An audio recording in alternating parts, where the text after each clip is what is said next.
네, 시청자 여러분 안녕하십니까. 출발 마케돈 예민수입니다. 잘 주무셨습니까? 어제는 황사가 너무 심해서요. 미세먼지 때문에 다들 고생한 하루였는데 오늘은 조금 좋아지는지 모르겠습니다.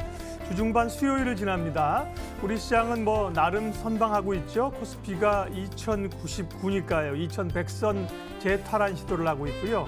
코스닥이 드디어 멀기만 했던 것 같은 탈환하기 어렵던 700선을 어제 탈환하면서 상대적으로 좀 강한 모습들을 나타내주고 있습니다. 미증시도 어제 초반 상황은 좀 불안했는데요. 결국 올랐네요. 다우가 0.4%, S&P 기준으로 하면 0.3% 정도 올랐고요. 기술주는 여전히 조금 부진한 그런 흐름들입니다. 미국 증시도 그렇고 우리도 그렇고 뭐 전 세계 증시가 투자자들이 미중 간에 있을 정상회담에 뭐 촉각을 곤두세우면서 일희일비하고 있습니다. 어떤 결론이 나올까요? 협상이 타결될까요? 밥상을 걷어찰까요? 결렬될까요? 모르지 어디로 튈지. 다만 또 이런 게 조금 더 귀가 가는 게 한 번에 끝나지는 않을 거다. 뭐 어쨌든 잘 돼서 손잡고 협상을 하더라도 그게 사실은 무늬만 협상일 가능성이 있고 이건 장기화될 가능성이 있다는 예측들이 있는데요. 그런 점에서 봤을 때는 어디로 튈지 모르기 때문에 예측이 아니라 가능성, 뭐 확률을 좀 세워놓고 시나리오를 놓고 그에 따라서 대응하는 게 좋을 것 같습니다. 어쨌든 뭐 이번 주에 가장 큰 이슈 가운데 하나고요. 오늘 전략도 뭐 그와 관련된 이야기를 아니할 수 없습니다. 수요일 출발 마케돈 지금부터 시작하겠습니다.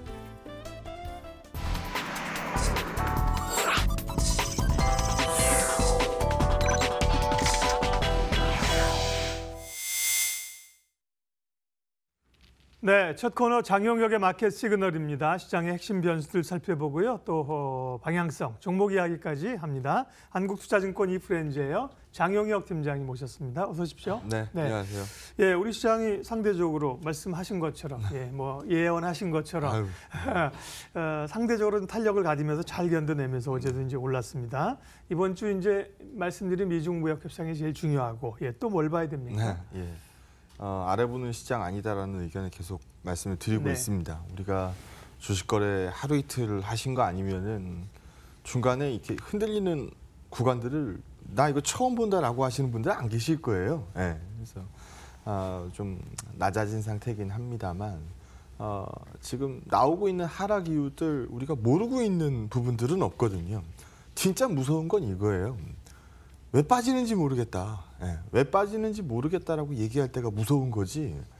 뭐 때문에 빠진다라고 얘기할 때는 사실 이 바닥에 가까워졌을 가능성이 높습니다. 그래서 지금 얘기 나오고 있는 건 그제 뭐 미증시 얘기를 먼저 하면 뭐 그제 이런 얘기 나왔잖아요. 뭐 이번 협상이 여의치 않으면 내가 이 내년에 2천억 달러 지금 현재 10% 관세 부과되고 있는 거 25% 올리겠다.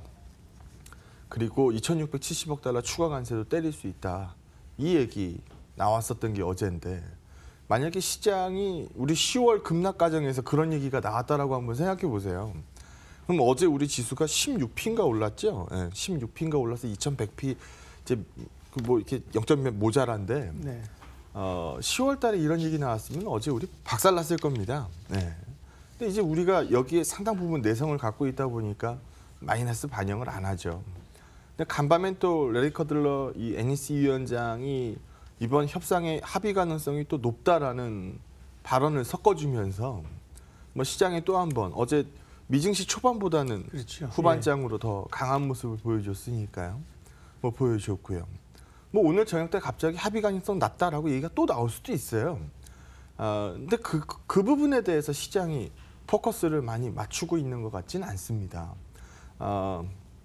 우리가 지금 미중 이 무역 전쟁 얘기, 무역 협상 얘기, 이 얘기는 뭐 너무 많이 하고 있는 거고요.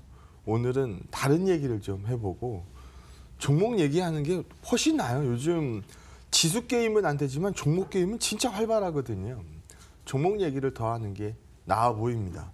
먼저 시장 얘기 짧게 하고 지나가도록 하죠. 첫 페이지 보시면은요. 미국이 이번 협상에서 원하는 거는 딱 정해져 있을 거예요. 그러니까 니네 공정한 경쟁해라. 그러니까 산업 보조금 같은 거 주지 마라. 그러니까 이 첨단 산업의 뒤에서 보조금으로 이 뒷배경 서 있으면서 원래 다른 나라 같았으면은 무너질 기업들을 니네가 붙잡고 있는 거 아니냐. 이건 공정하지 언페어하다라는 거거든요. 그래서 산업보조금 얘기나 자꾸 기술 도적질 하지 마라.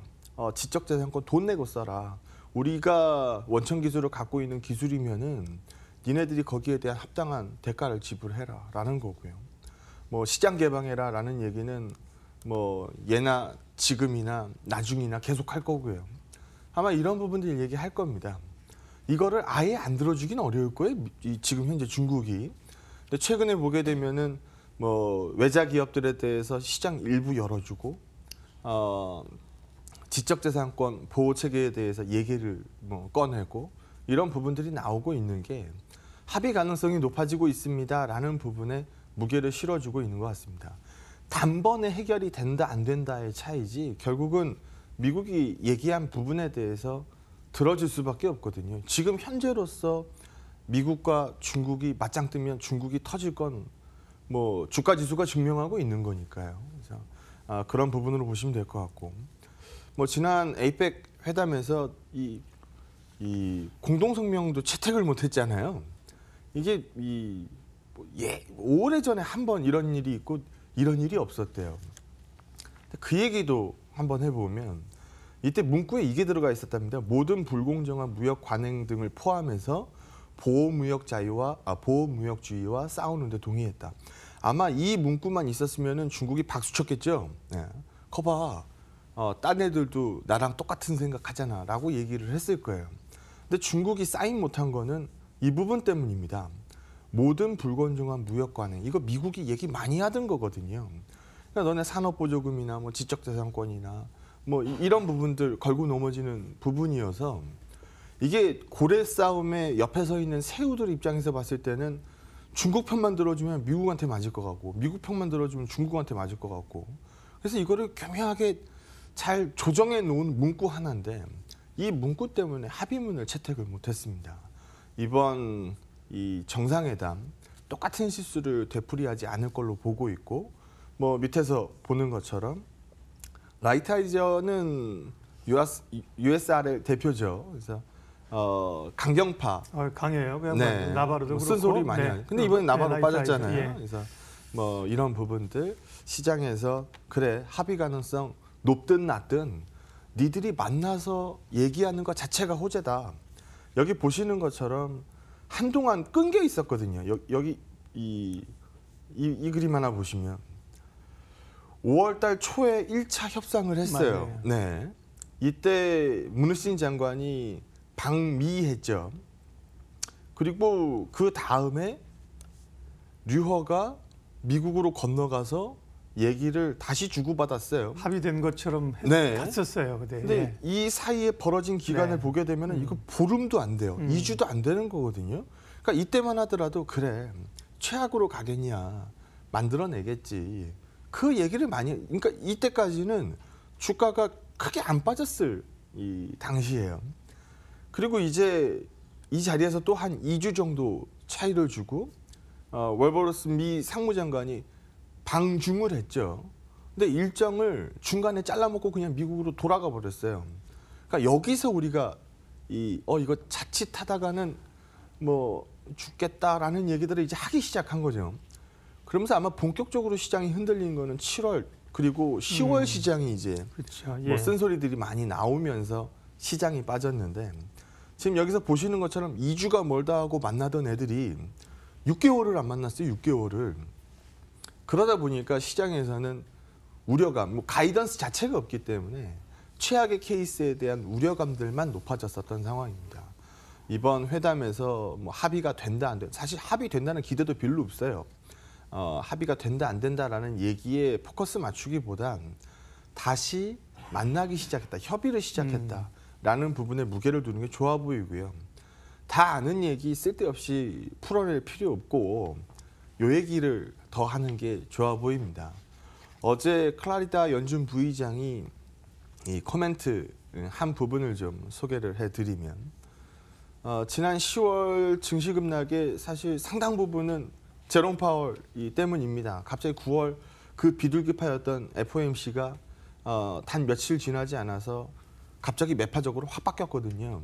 시장이 예상하는 것보다 중립금리가 멀리 있을 수 있다라는 다소 생뚱맞고 왜 했는지 모르겠는 발언을 하면서 시장이 크게 흔들렸는데요.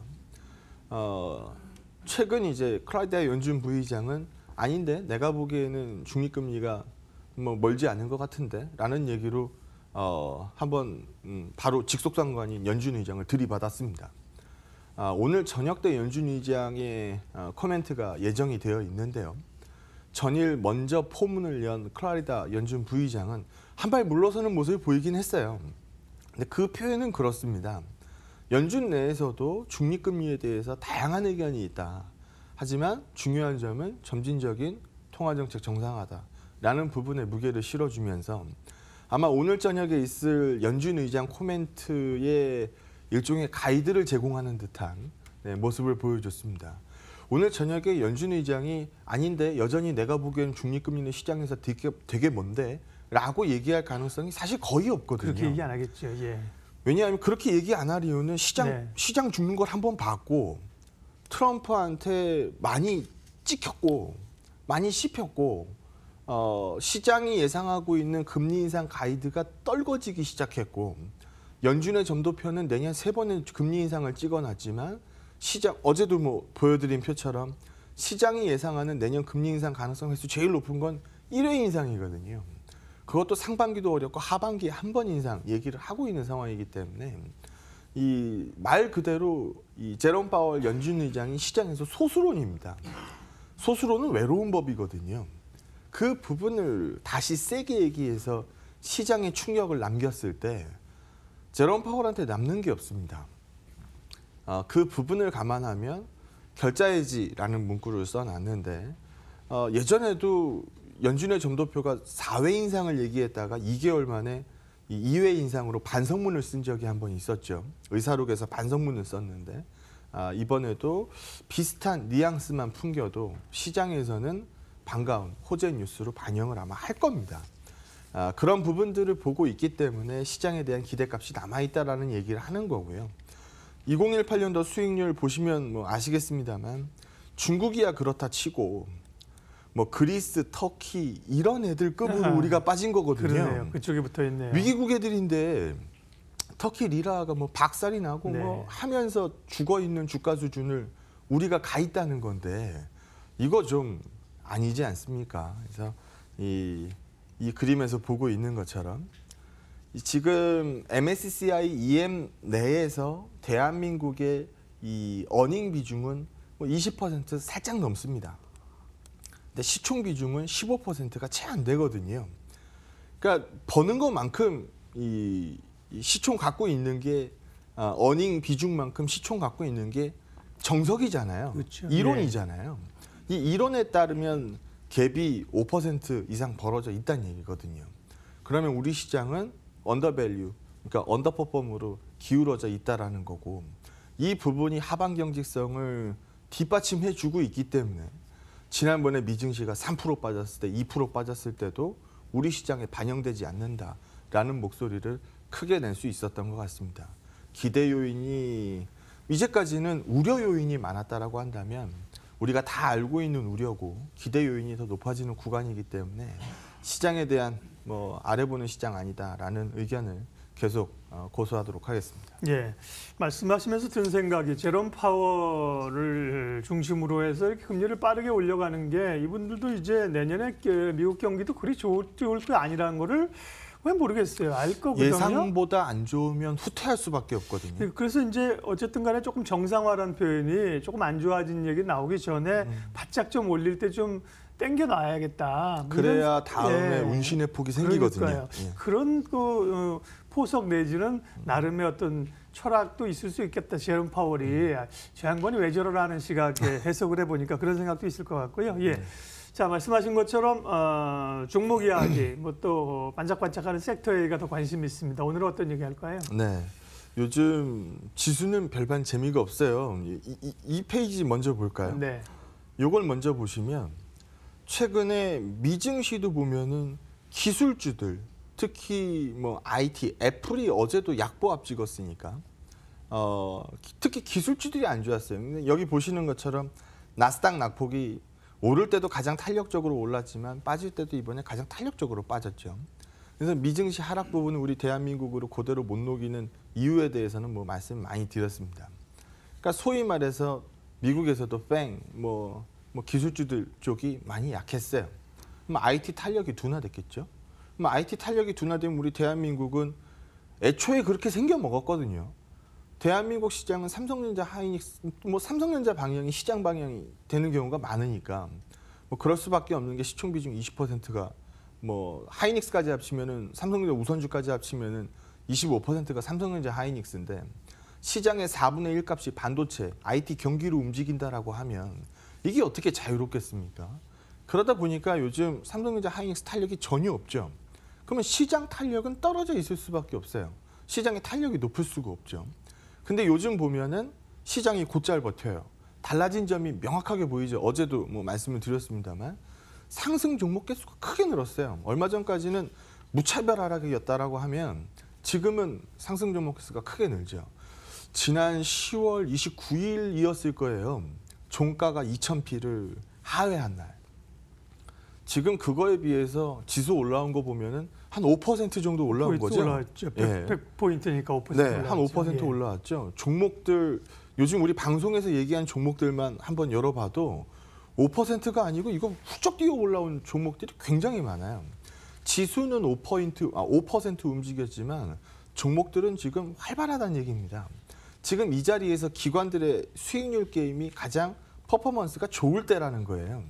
다 죽어있는 구간에서 만만한 거 들어 올릴 때가 수익률 게임하기에는 제일 쉬운 구간입니다. 그리고 시기 보시면 아시겠습니다만 12월입니다.